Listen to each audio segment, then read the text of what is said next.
এসব আবুল তাবুল রেসিপি শুধু কি আমার আম্মুর মাথায় আসে নাকি আপনাদের মাথায়ও আসে?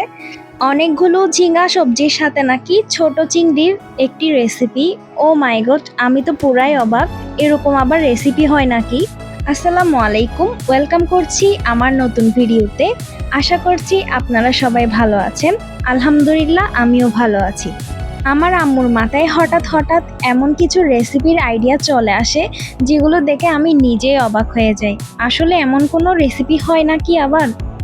আমার মুখে এমন কথা শুনে তো আম্মু দিল আমাকে এক ঝাড়ি আর বলল আমি নাকি কিছুই জানি না। এদিকে আমি তো পুরাই কনফিউশনে পড়ে গেলাম, আদৌ কি আজকে খেতে পারবো?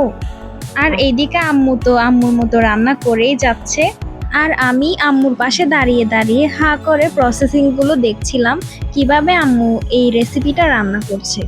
এদিকে বকা শোনার বয়ে তেমন কিছু বলতেও পারছি না। রান্নার প্রসেসিংটা এইটুকুতে তাও ঠিক ছিল, কিন্তু এরপর দেখলাম এক গাদা সবজি দিয়ে দিল। আমি তো পুরাই অবাক। ভাইরে ভাই, এটা কোন ধরনের রেসিপি? এতগুলা সবজি দিয়ে দিল, তাও আবার পানি ছাড়া। পানি নাকি সবজি থেকেই বের হয়ে গেল। এতক্ষণ পর্যন্ত যতই এই রেসিপির বদনাম করি না কেন, খেতে কিন্তু দারুণ ছিল। আপনারাও ট্রাই করতে পারেন। আজকের ভিডিওটি এই পর্যন্তই।